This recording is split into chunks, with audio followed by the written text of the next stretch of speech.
May problema yung bata, mga kababayan. Ano ba yung mga pinoproblema mo sa buhay? Ano ba talagang gusto mo? Anong problema mo? Sige, ilabas mo lahat yung problema mo. Huwag mong dibdibin, ha? Lalong makakabigat sa'yo yan. Kayang-kaya mo yan. Bata ka pa, labanan mo yan. Andito kami, tutulungan ka namin.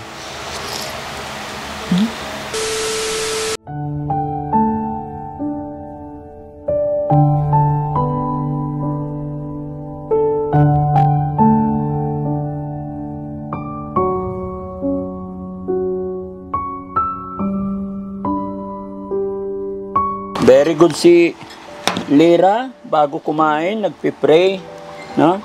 Sino nagturo sa'yo niyan? Na mag-pray bago kumain? Tita ko. Ayun, tita mo, very good.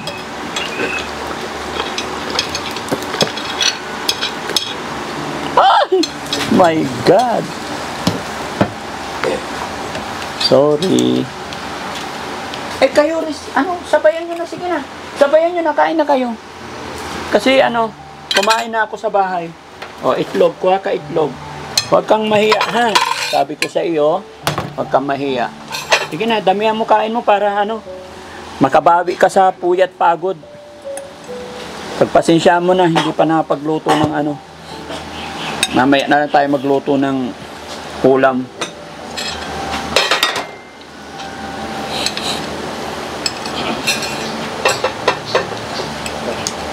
Taga-suka rin ang oras ko.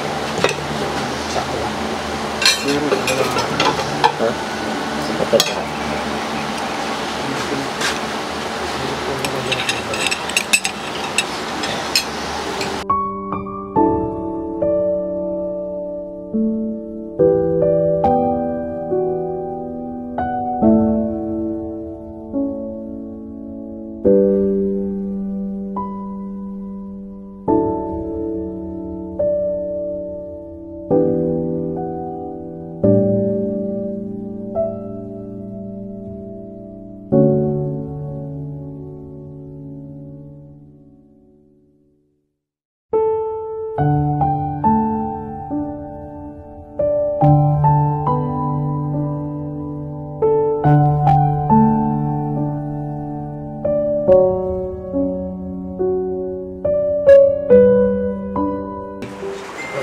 Okay lang sa'yo? Okay. Nagustuhan mo naman yung pagkain? Okay. Basta pag may pagkain, kain lang ng kain, ha? So, ayun mga kababayan, no? Katatapos lang namin, nag-almusal. Kagabi lang siya dumating dito sa shelter. At nakaligo na rin si Lyra. Pasuyo, bro. Lira. Ano po? Parehas lang po, Lira. Parehas lang, Okay. kahit So, anong magandang tawag sa kanya? Lira o Lyra? Yung true name mo talaga. Lyra May National po. Lyra May? National po. Apelyido mo yung national? Paano naging national apelyido mo? Bakit? National po kasi yung papa ko. Apelyido ng papa mo, national. Opo. Ibang klase apelyido, no? Ha? Siyong. National. National. National. Kaya okay. So, wala na problema doon. Yun naman na lang ang mga kababayan. No? At tabi muna natin to bago tayo mag-usap. Kayo, kumain na kayo, guys. So, ngayon, sana makausap namin ng tatay mo. Yung tatay mo ba, nakakausap pa ba ng maayos? Kasi sabi mo nakaraan sa akin, 75 years old na. Nakakausap naman. Hindi na po makakausap ng maayos. Bakit? Kasi nga po may sakit nga po sa pag-iisip. May sakit din sa pag-iisip. Opo, at saka nakakalimutan niya na po yung mga kakilala niya. Ilan ang anak ng tatay mo? 3 po. 3 lang talaga. Opo. Sabi mo kasi naghiwalay sila ng mama mo eh. Opo. Mula nung naghiwalay sila ng mama mo, hindi na nag-asawa ulit ang papa mo? Hindi na po. Pero nung naghiwalay sila, malakas pa yung papa mo, right? Opo. Bakit kayo, paanong reason, ba't nagkahiwalay kayo ng papa mo? Lumayas lang po ako sa amin eh. Lahat kayong magkakapatid, umalis na sa puder ng tatay mo? Hindi po kami lang po ni ate. Ay, yung ate, bakit umalis kayong dalawa ni ate mo, ng ate mo? Ano nga po, para magawa po yung gusto sa labas. Maki-jamming po sa friend, ganun.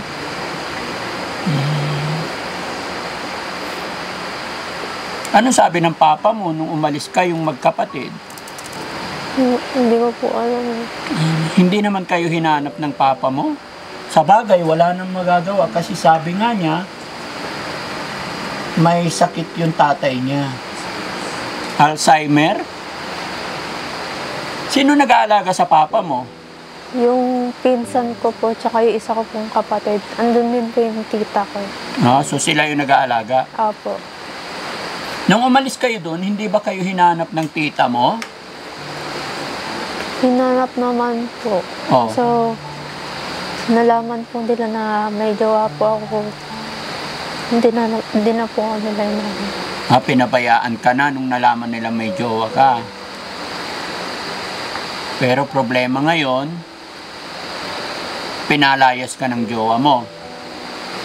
Anong tawagan nyo ng jowa mo? Kasi parang hindi maganda kasi na jowa lang ang tawagan kasi nagli-live-in na kayo eh. Nung nagsama kayo, anong sabi niya? Anong plano niya sa'yo? Anong plano niyong dalawa?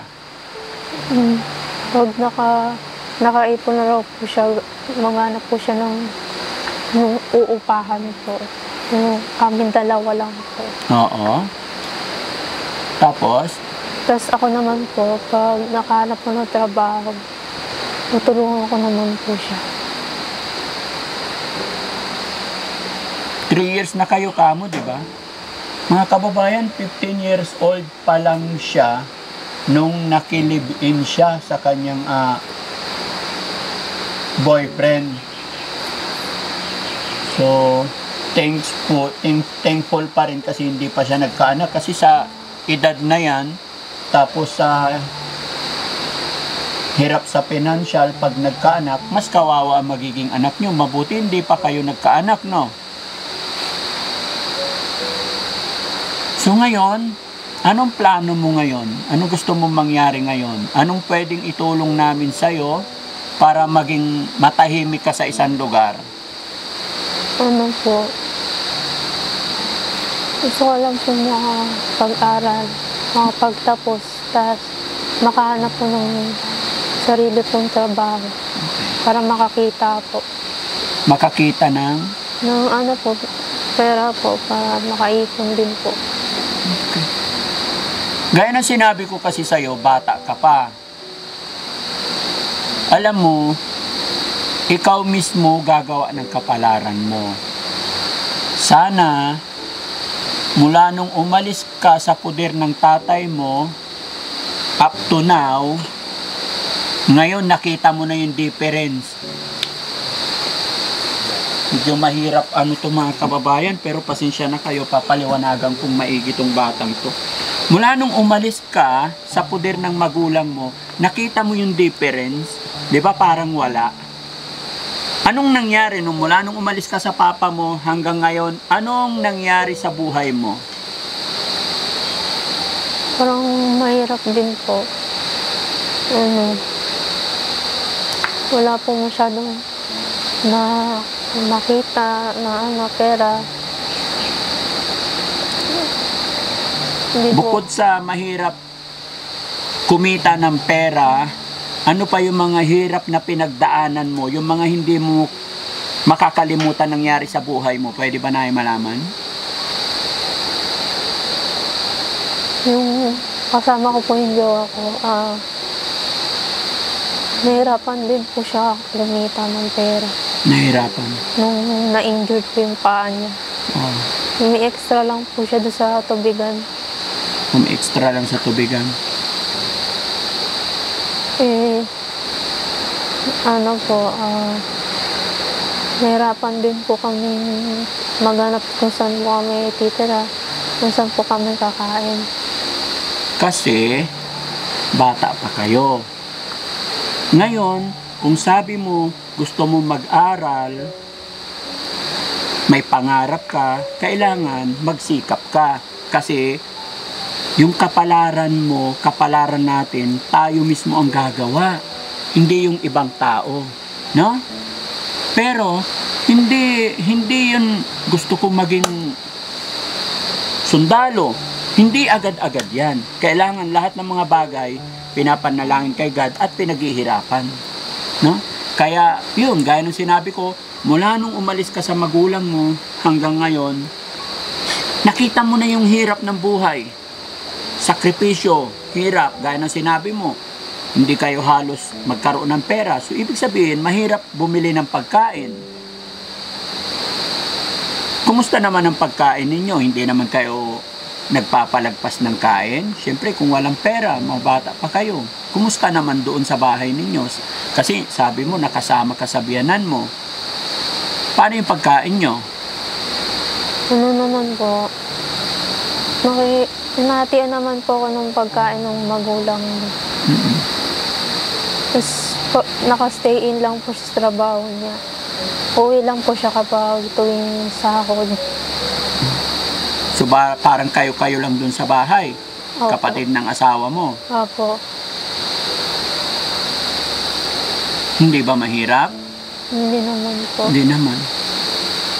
Pero sabi mo, walang income, walang pera. Nung ano po yun, yung time po na na-injured siya. Na-injured siya.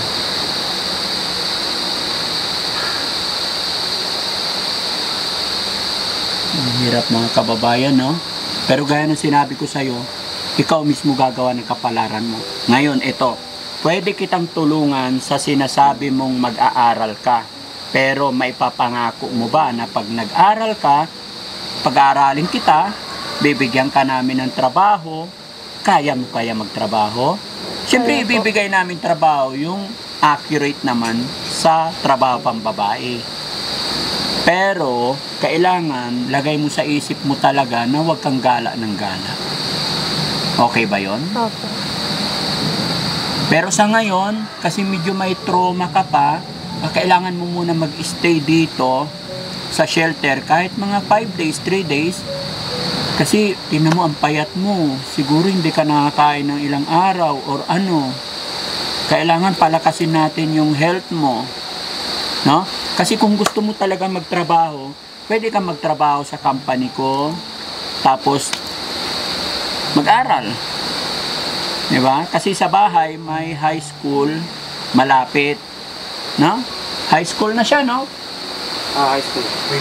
Grade 10. Grade 10, 4th year. 4th year. So, tapos mga kababayan, dala rin niya, dala mo yung mga ano mo, yung birth certificate mo. Opo. Saan mo nakuha yung birth certificate mo? Bakit dala-dala mo? Sa ano ko lang po sa tita ko po. Pwede bang makita yung mga papel mo? Nandun po sa kwarto. Kunin mo? Okay lang? Okay lang O po. sige, kunin mo saglit. Lahat ng papel, dokumento mo, kailangan ko makita. Opo. O sige, kunin mo.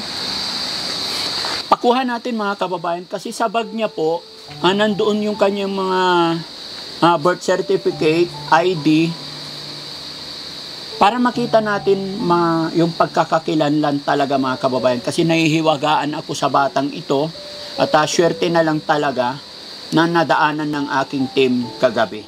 No? So sa mga nakakilala, mag-message po kayo mga kababayan para gusto ko rin makausap kung ano talagang nangyari, kung paano talaga nagsimula na siya ay nagpagala-gala mga kababayan. Kasi sa nakikita ko, may depression po yung bata. Tapos parang yung mata niya hindi po normal. At sabi niya sa akin mga kababayan kasi, hindi niya na nakita yung kanyang nanay. Tapos yung tatay niya is parang ulyanin na, 75 years old. Kaya hindi na sila naalagaan ng kanilang mga magulang. So sabihin na natin mga kababayan, may katigasan ng ulo tong mga batang to. Pero hindi porkit ganun ay pabayaan na. Kung ano pa pwede itulong ng Team Daddy Frankie, as long as kaya namin, gagawin namin. Pero syempre, bago tayo magsimula, kailangan talaga masusing imbestigahan para alam natin kung saan talaga tayo magsisimula mga kababayan, no? Kaya sa mga nandito mga kababayan, sa mga hindi pa naka-follow sa aking Facebook page, sa mga hindi pa nakapag-subscribe sa aking YouTube channel, ayan, mangyari po ay paki-support nyo po ang Team Daddy Frankie para patuloy po tayong makatulong pa sa mga kababayan natin na kailangan ng tulong. So ayun mga kababayan, no, ito, andito pa yung mga papel na iniingatan niya. So, ibig sabihin, bago pa lang to sa lansangan, kaya mabuti na lang talaga nakita. Kasi pag ito matagal na sa lansangan, natutulog na ito sa kalsada or what, may tendencying mawawala na to.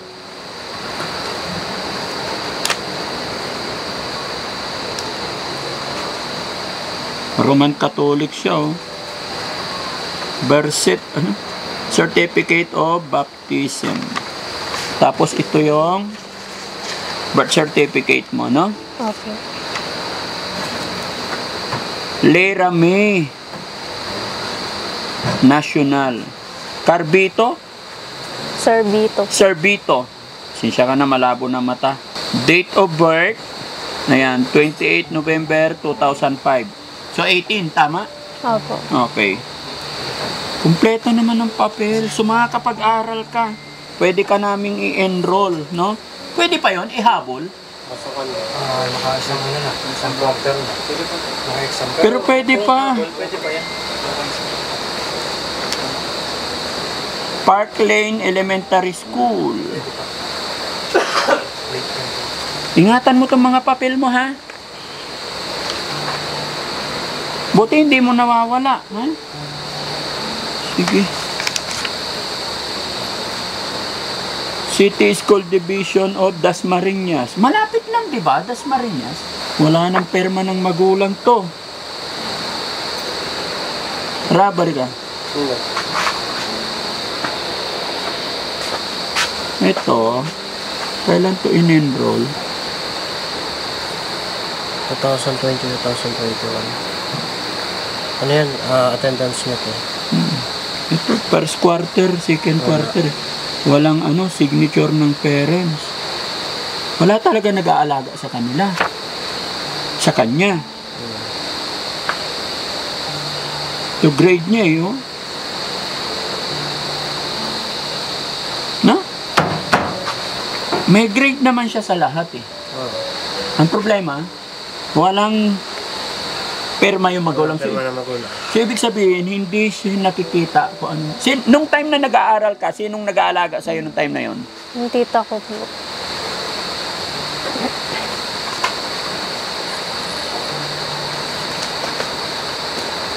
Okay.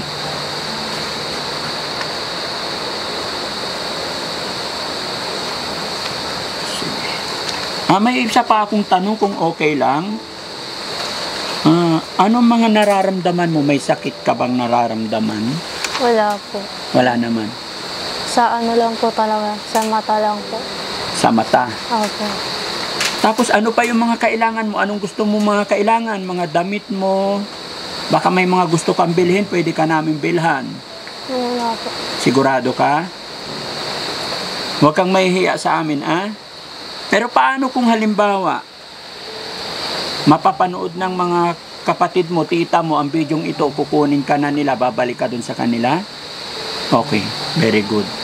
Mas maganda pa rin nakasama mo yung pamilya mo, ha? Kaya mga kababayan, kung sino yung nakakilala, at sa mga kapatid po ni Lira, makipag-ugnayan lang po kayo sa amin. Nandito po siya sa aming custody. Pero as long as nandito siya, ibibigay namin at tutulungan namin siya sa abot ng aming makakaya. Lira, ano yung mga nagpapagulo ng isip mo? Ano yung mga bagay na hindi mo na gustong mangyari ulit sa buhay mo? Yung ano po, yung hirap sa buhay.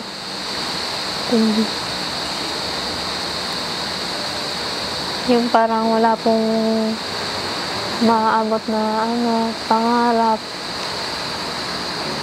Bata ka pa eh. Huwag mong madaliin. Basta magtiyaga ka lang. Opo. Ano pa yung mga gumugulo sa isip mo? Kasi sa nakikita ko sa'yo, parang ang lalim ng iniisip mo. Ano yung mga gumugulo sa isip mo? Ikwento mo sa akin para alam namin kung paano at kung saan kami magsimula. Kung mayroon kang dinidibdib, ilabas mo sa amin. Okay lang? Para mabawasan yung bigat na dinaramdam mo.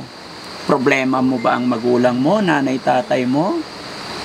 Sige, kwento mo sa amin. Wala naman po.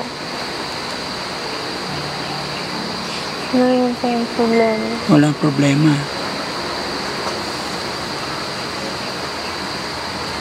So ano yung mga karanasan mo dun sa ano? Ano ba nangyayari sa buhay mo? Yung mga ayaw mo nang balikan?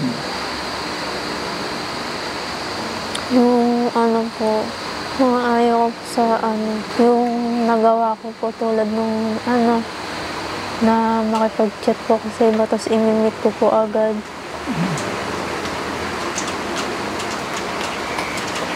So naisip mo rin na mali yon. So wag mo nang gagawin ulit yon. Opo. Bakit kasi nung dinala ka niya sa hotel, bakit pumayag ka? Kasi po, akala ko po kasi pag-uusapan about business. Pag-uusapan yung business. Opo. Kung ano po yung trabaho.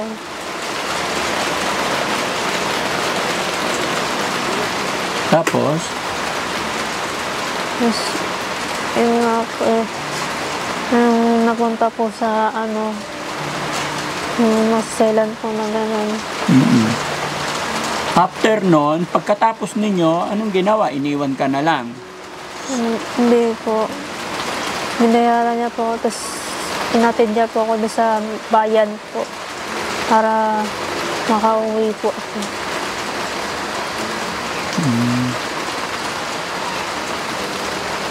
So wag mo nang uulitin yun, ha? Opo. Kasi the more na lumalayas ka na pagkita-kita ka kung kani-kanino, mapapahamak ka.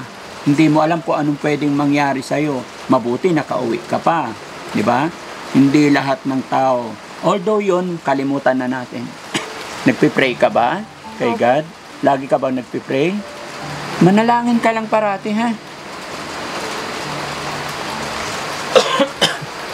So yun mga kababayan, talagang inaalam ko lang po ang lahat ng pagkakakilanlan at sa palagay ko, hindi pa niya masabi lahat-lahat sa ngayon dahil medyo may trauma pa siya at hindi ko rin alam kung ano po pa talaga. So kailangan siguro pa-check up natin, pero sabi naman niya, gusto niya mag-aral, gusto niya magtrabaho.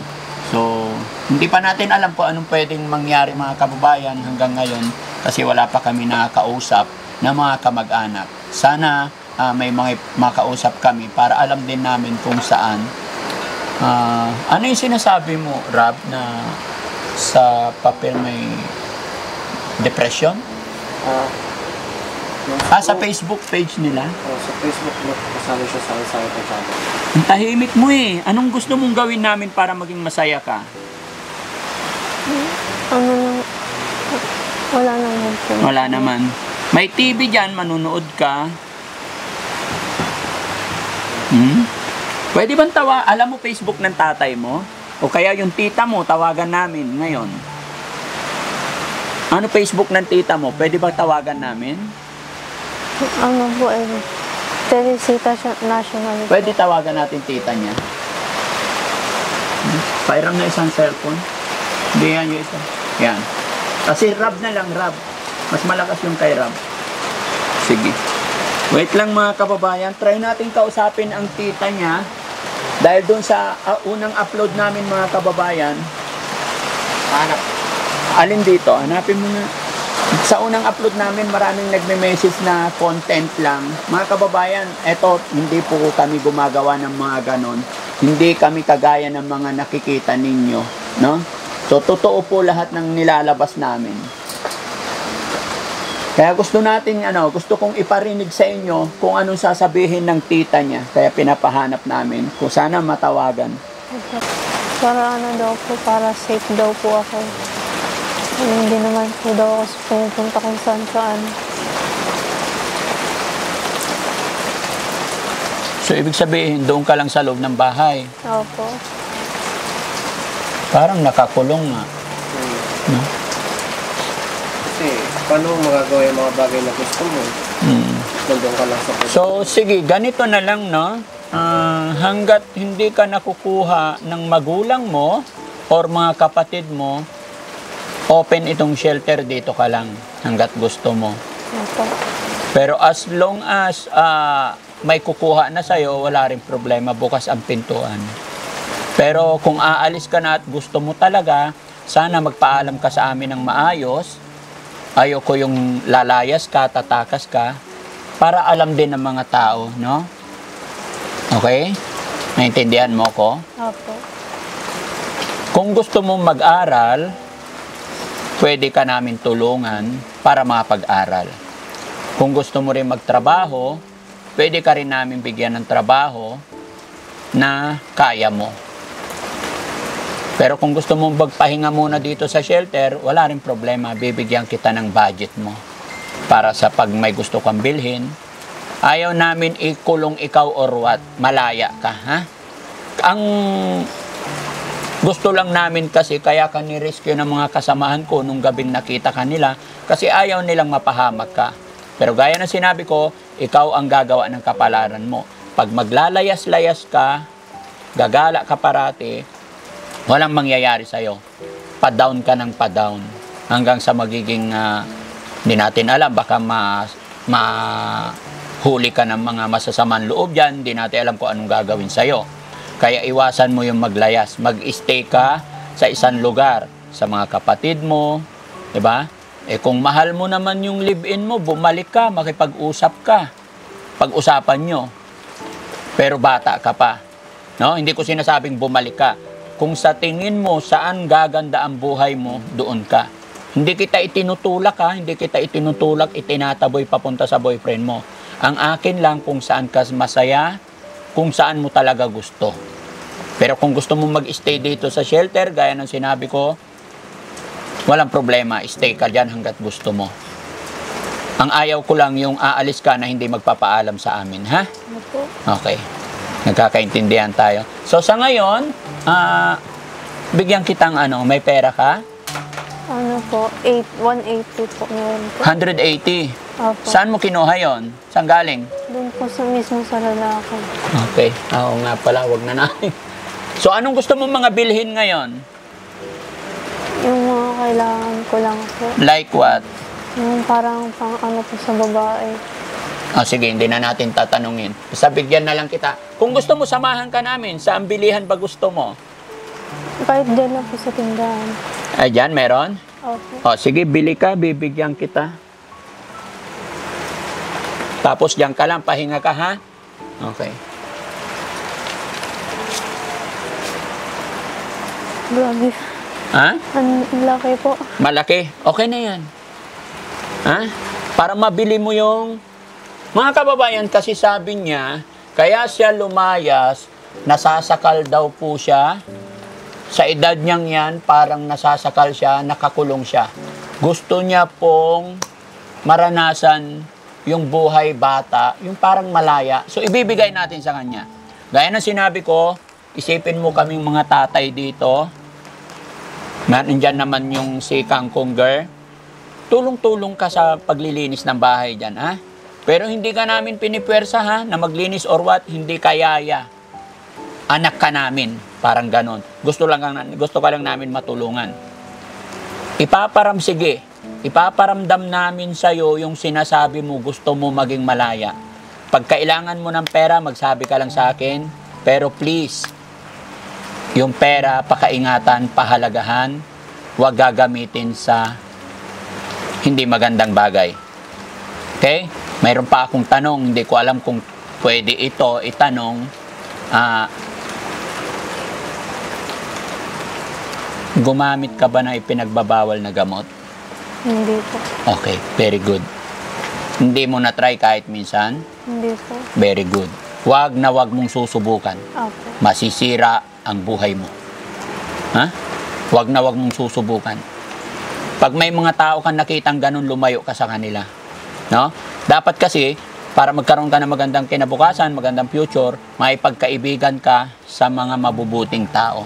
Kasi kung ang kaibigan mo, mga ganon, gumagawa na hindi maganda, malamang sa malamang, may impluwensyahan ka.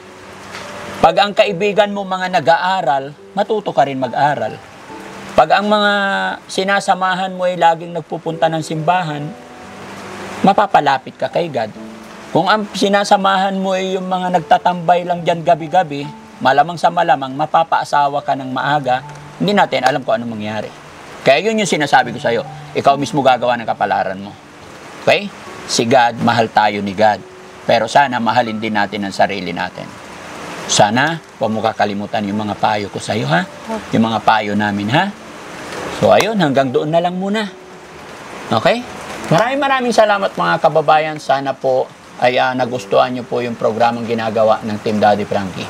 Kaya ng aking sinabi mga kababayan, hindi po ito magagawa ng Team Daddy Frankie kung hindi rin po sa inyong pagsuporta kay Daddy Frankie. Kaya mangyari lamang po, baka hindi pa po kayo nakapollow sa aking Facebook page. Mangyari lamang po, i-follow natin at saka sa aking YouTube channel. At pa-share na rin po yung ating mga upload videos para nang sa ganon ay mas makatulong pa tayo. Shoutout po sa Team Rise Above, headed by Tita Honey S. Magandang araw. God bless po. Baka may sasabihin ka pa sa amin, may hiling ka pa. Wala na po. Okay, bye-bye. Bye-bye tayo. Bye. Smile ka naman. Ha? Ang ganda mo, huwag ka na kasi mangot lagi. Ha? Okay. Salamat po and God bless. Magandang araw.